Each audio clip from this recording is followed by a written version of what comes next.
Hello and welcome to another episode of Magician's Advice Recommends.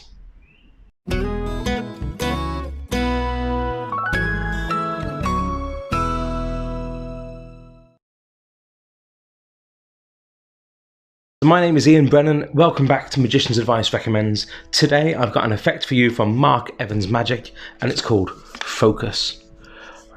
I don't know whether you've even heard of Mark Evans Magic before, but he is quite an interesting name in the world of mentalism, and if you haven't heard of him, it's worth checking out. He's got quite a few effects on the market. I'm hoping to get a few of them in here for a little review and to show off with you, but Focus is one that I've been using and messing around with myself, so I thought I'd share that with you first. It comes in a very unassuming packet, nothing glamorous, no amazing boxes with magnets here, just a very simple packet with a really powerful effect inside. So what's the effect?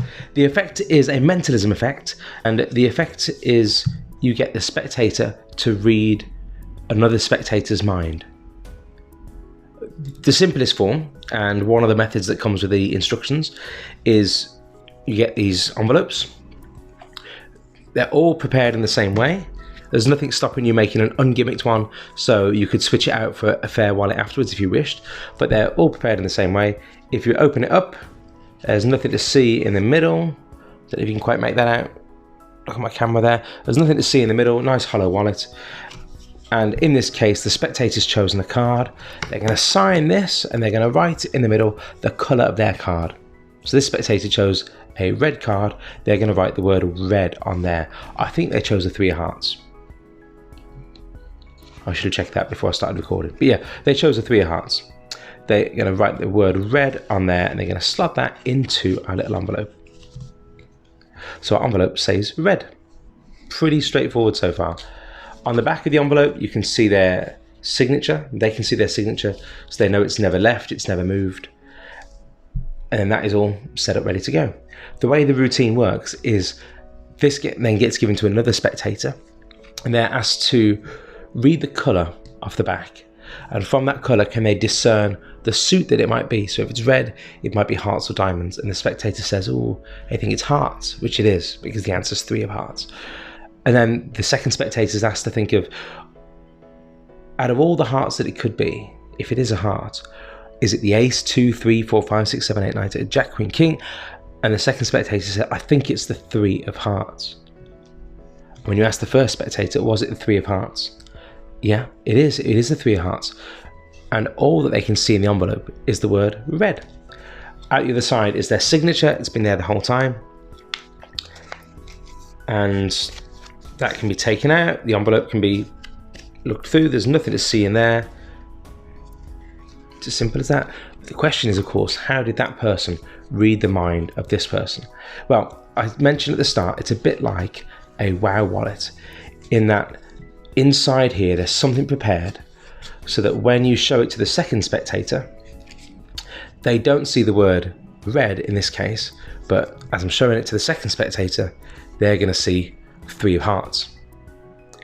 That is the most simple thing you can do with it, but this is open to so much more. If you put this in the hands of someone that's a bit more creative than me, then you get all sorts of interesting ideas. So instead of writing the 3 of hearts, why don't you get the spectator to think of a pin number, and it's a forced pin number, so you know it already. It's important you know it already. Think of a forced pin number, and then they could write down pin, the word pin on there.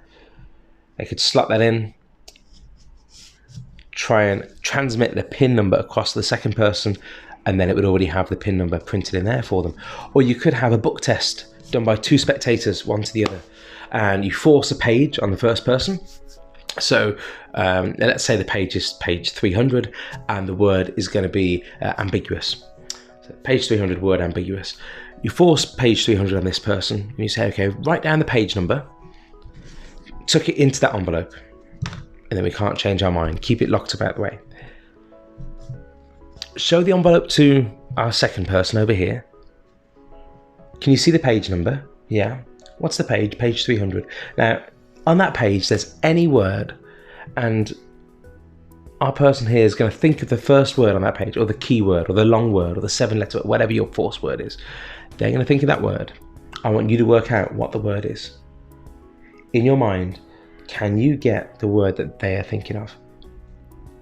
And you get them to write it down and have a match of the writing. That's probably a good way to present it with the showing at the end. Or you could just say, what word are you thinking of? The word is ambiguous. The word's ambiguous. And then you get that lovely reaction of them reading each other's minds. And of course, by the time you turn this back around, it all looks fair. It all looks really genuine and really honest. And they can peek through there. They're going to see nothing, which is even better. It's all hidden away. If you wanted, you could do a book test like that with a couple of pages. So the first page, read a word, and then you could switch out one of these for another one. Just do a ditch or a quick, easy one card deck switch or whatever it is. Switch that out for another one, get them to read another word.